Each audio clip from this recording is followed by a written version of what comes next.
doing today. Just got back to doing more of the same old, same old.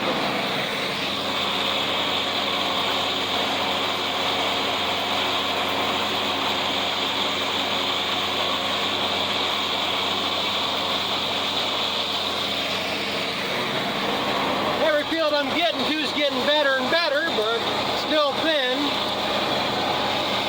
I almost wasn't going to mow anything today after watching the weather there last night. Or looking at the weather app, I should say. I looked the other day, they had no rain till next Friday, a week from that yesterday. Last night they had rain Tuesday, Wednesday, Thursday, 30 and 40% chances. Looked at it this morning, now they only got a 30% chance Wednesday.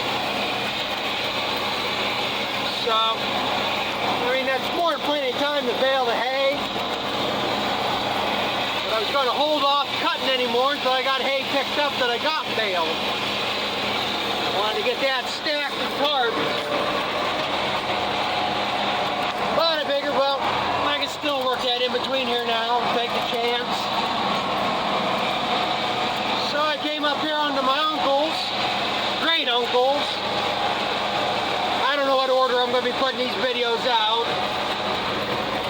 but I mentioned my uncle and his sister from Michigan on the last farm I was mowing. Well, this is his farm here, and it goes up the hill here. The worst part about this farm is these damn terraces. That grass strip right there.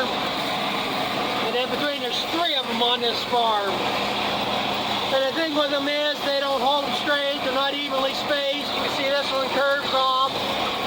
So you end up with odd-shaped rows and stuff. It's just a pain in the ass.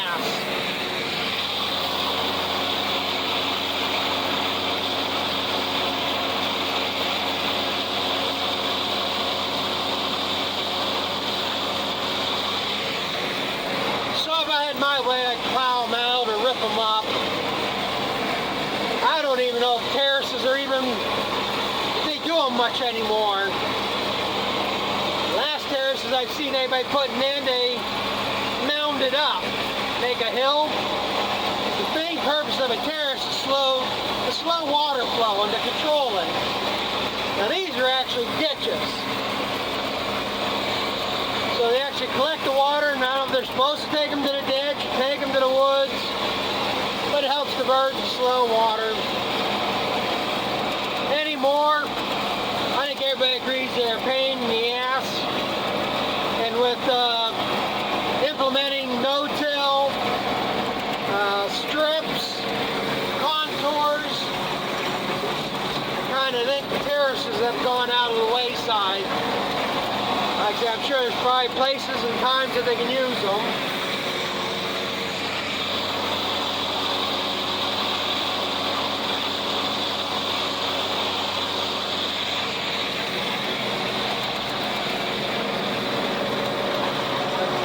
This field here is pretty much the only one I've done hay on here the last several years. I can't see all that well. But you can see that light green way down there at the bottom. That's a strip that I just mowed. And that's like a third of that lower piece. And like I say, this area between all these fields is wet. I always have problems in these areas. And I had corn on that 2 years ago. That's one of the fields I shelled. And the piece way up here on top. But like I said, I didn't get the corn off them till July of last year, and then I plowed them up. The plan was to put Sudan grass in them. But it got so late and I ran out of seed, so I just said to hell with it. I was actually even going to put oats in them, just to have feet to chop off, but it didn't happen. So, like I say, this year I couldn't do nothing with them. And that grass strip at the bottom is usually really weedy. A lot of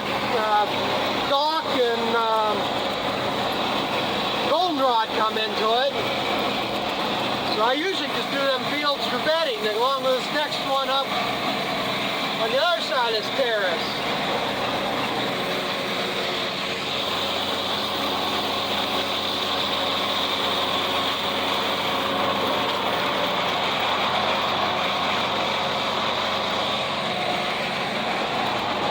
But I'm pretty much not going to need bedding hay this year like I normally do. I got other ground that I'm going to do it on.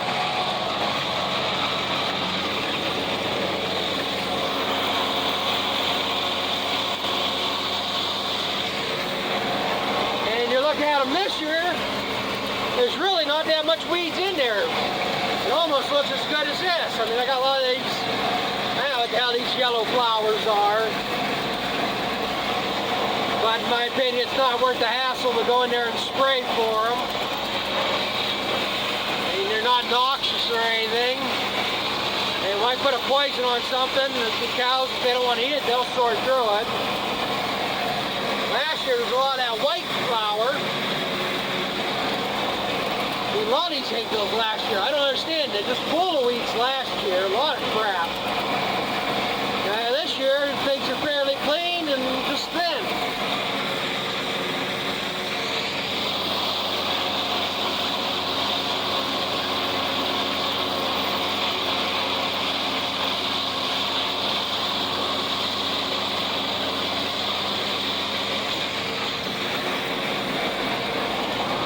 I'm going to mow that piece up there and do it for feed too.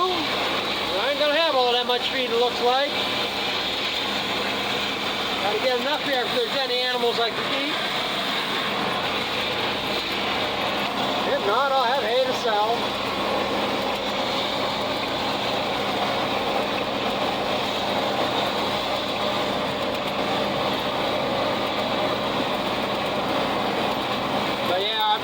I'm going to mow any more here next day or two. I got all that over there on the other side of the road I mowed yesterday. I'm going to rake that up to bale tomorrow. I bale this Monday. And in between, if I'm not baling, I'm going to start picking up hay.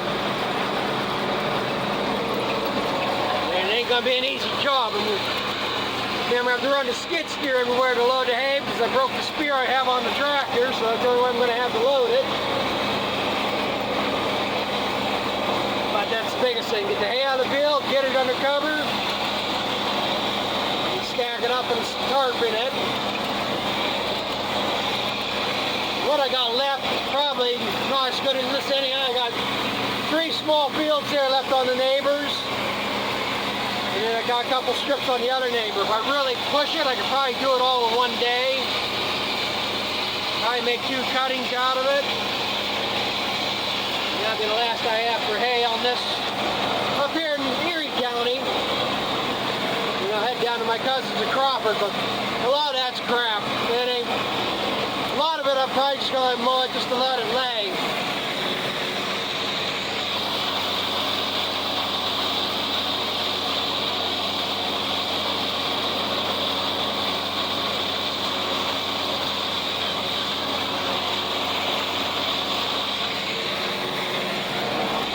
If things had gone like I wanted to this spring, I would have corn in that strip and that field up there. I'm going to at least put corn in this ground that I had either plowed or what I had stand grass in last year. But that didn't work out. So now, like I say, you always got to have a plan ahead.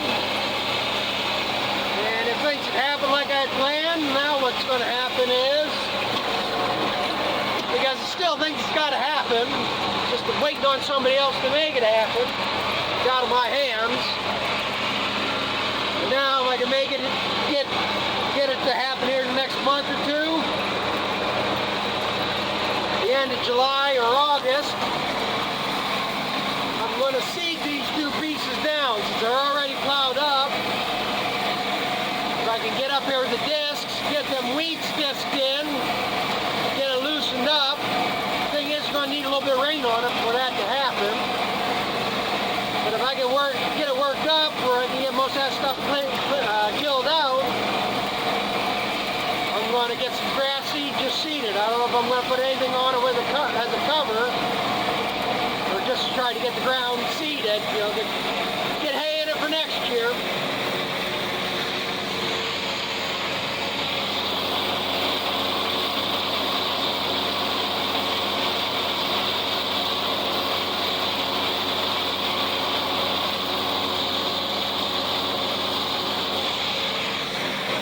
This should be a field here. If I can get this off, cleaned off, get the time to spread some manure up here. Put a little light coat on them, maybe bring a decent second cutting up here. This will be a field that'll probably take 50 to 60 days to be able to make it worth cutting again. So it might be worth the effort to put some manure on it instead of trying to spread fertilizer on it.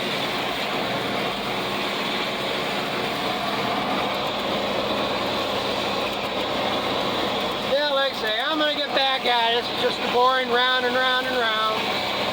So I'll be back if I break something, and that'll be about the only other exciting thing to do this. Yeah, I guess I should have kept my mouth shut about I'll be back if I break something. Almost done. I just got the back swat around that little strip there and this little triangle. But all of a sudden my disc bind came to a stop because the coupler piece here came apart. I was hoping, I've been playing here trying to figure out, it's got a little hole here. In the older style equipment, you used to line that up and you could put a pin through it. Well, nothing lines up in any of them holes where I can put a pin through, so I can at least finish this. Here's what broke apart. That came off. The spring, the little balls that actually hold it on. So I guess I finally figure out what went wrong, what was going bad with this. I still think it's the main. It's going to have to be the whole thing rebuilt, whole new piece. That's why I got to go look here now whether I can get away with just the 2 U-joints, this front coupler. This is the thing. By the time I get this, 2 U-joints and that other knuckle in there, it's probably going to be almost as cheap to buy the whole the rest of this shaft here, where it slides on the other end of that yoke. So I got to price it out, see what I can get Saturday here. So now I'm not going to get done the work till Monday, or if I can even get it. So I might be done cutting hay until the end of next week or something now. Trying to figure out. See, that's a problem. I can't just go on another piece of equipment and steal a shaft. I think this is the only piece of equipment I got where the shaft inside is a star shape. It's not, most are square, a tube and a rod. Well, this one's star shaped instead of squared, and it probably don't have. I know I don't have anything else that would match up to that. With a square, probably is a piece of equipment around here somewhere. I could steal a half shaft off that might work. Or my luck, it would be the opposite. That would be the solid shaft end, and this would be the box end, and vice versa, or whatever. But I guess I gotta go look up some parts to see. But done cutting hay for a while here now. I still don't know. It's been quiet. That's what gets me. It has quieted down. I do hear a vibration and knocking noise every so often, a little bit. But I greased it up and everything's been running fine. So I don't know if something in this has gone bad or because that was vibrating and it shattered this, whatever it did. I don't know, but pretty much know what it's going to take to fix it.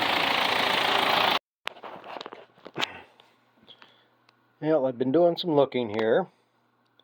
And I'm going to have to go to the dealer. Right now I'm on Messic's website because you can get the parts manuals and stuff there. Since Fiat took over New Holland, I think they've just screwed everything up. These have to be wrong. But this piece right here, this is the area I'm figuring has problems. If I got a vibration in there, I think that's what took this collar out. Alright, well, you can get this collar. Oh, I get the right. Oh, come on. Oh, great. That's the kit I need. That will fix everything right now. It says it's $174. Seems high for that. But it would work. But my thing is, like I say, if this is got issues in these pieces, this is unreal. Okay, you can buy this whole shaft. This is everything, plus that shaft, the shield, everything for the front half of that shaft. $2,700. I can't believe that. I'm going to be tearing this apart to just see what is what. Okay, I really don't see. This piece here is where this U-joint connects to the back of that, and this U-joint connects to the front of that to your front collar. I don't see anything else inside that what they call a CV joint. Well, that CV joint, what number is that? Let me see here. It's number 6.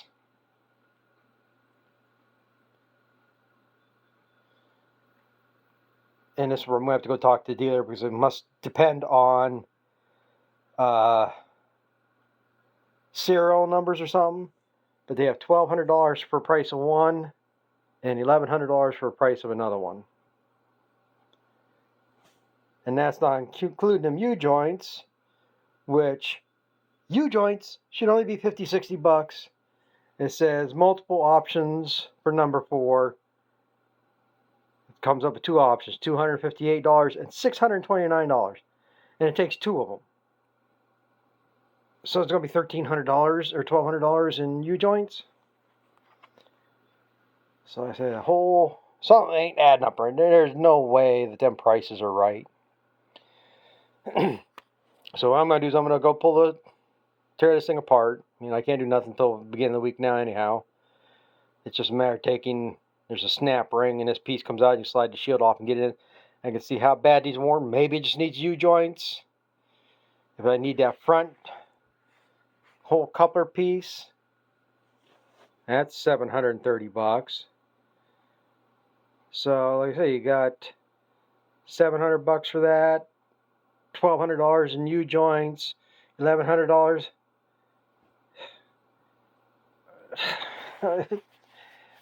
I think Fiat is just screwing it over. What the hell is there? Joint housing. And it comes up when one number replaces another number, but still got the same part number. So that's $2,900 for the whole thing. Repair kit, that's for the shield. Plastic shield's $429.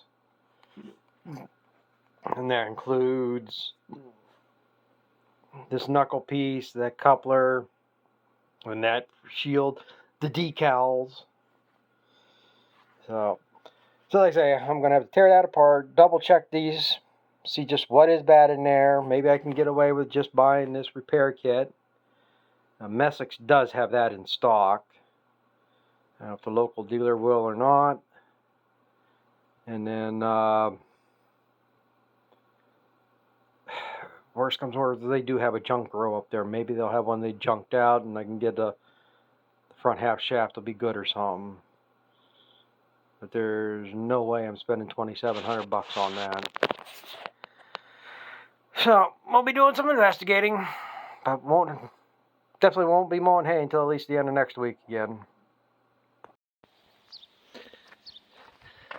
Well, I just pulled this apart, and I guess this piece here is shot. Couldn't figure out what the whole purpose is. Still don't. I really don't understand why you need much more of a flex in there. But I'm doing this off the top of my head. when whatever I said these prices were. This piece here, just from this knuckle this way, this piece was 700 bucks. This one was around 1100. I forget what this shaft was. They had two prices for U-joints, and these must be special U-joints. They had a price of $258 and $600 for just these crosses. I don't know which ones these are. I don't see anything wrong with these crosses. I don't need them anyhow. I did do some price checking across eBay, and these crosses came up. I don't know which ones. I'll say there's two different ones. I don't know which one this needs, but the one number did come up on eBay for $158 or something. But these are not the normal crosses either, I guess. Most U-joints are the same distance, like across here and across here, and the caps are the same size. Well, you can see this distance here is shorter, or no, it's longer across here than it is across here. You can see this is a smaller cap than that, so they're two different size caps. And but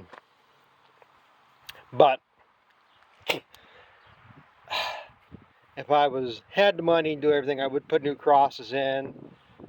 But it looks like I'm going to have to get this piece, and we'll just hopefully reuse the cross. And I got to get this piece, the kit to rebuild this. That was $174 according to the website. I'm hoping them numbers are off. But I found this piece, that kit, on eBay for 49 bucks. So, but then it did list two different ones of these, so I don't know which one I actually need either. I think one of them did come up on eBay for 600 bucks or something. So I don't know what to do. I need to basically double check with the dealer, but I don't want to pay that price. Maybe they have whatchamacallit? Oh shit. The junk went out back where maybe I can get this half shaft. But the problem I'm seeing here, I guess I better show that what it is. And if you look at them pictures I was showing on the website, there's a cap sticking out on the back of these. Well, I guess inside there, there's another piece. There's, if you can see it, you see that daylight through there. Yep. Over here in this back side, I don't know if you'll be able to see it or not. You see that? I guess there's a disc in there that this piece, this tab piece, rides in on both sides. And I don't know how that's held in there or what. Maybe they got a kit to rebuild this. I don't know, so I gotta go to the dealer and check. But that's what this grease fitting's here for. To pump grease into this, to grease that, and then there's one on this side. You put like 25 pumps of grease on each side of that. And you can see it's not lacking for grease. But that's definitely flopping around in there. It's gone. So that's what I gotta do tomorrow, make a run to see what parts I get, what parts I can get, what's my options. I just hope I didn't screw up. I don't know if it makes a difference or not, because most of these PTO shafts are timed. Because you don't want this cross different than this cross, but this here, see, this is instead of being squared, but I don't see none. That usually one spline would be a different size, so you keep it in time. But I don't see nowhere how you do that. So, I think I'll have to pay attention when I put this back together, because the one thing I do know, this U-joint, and every U-joint in that drive line, the grease fittings are all on the same line. So I just gotta make sure I put this together, so the U-joints line up, and I shouldn't have to worry about it being in time. But I guess that's going to be the butt of my problem. I guess that's what I'm going to have to deal with. I'll know tomorrow when I go price stuff out.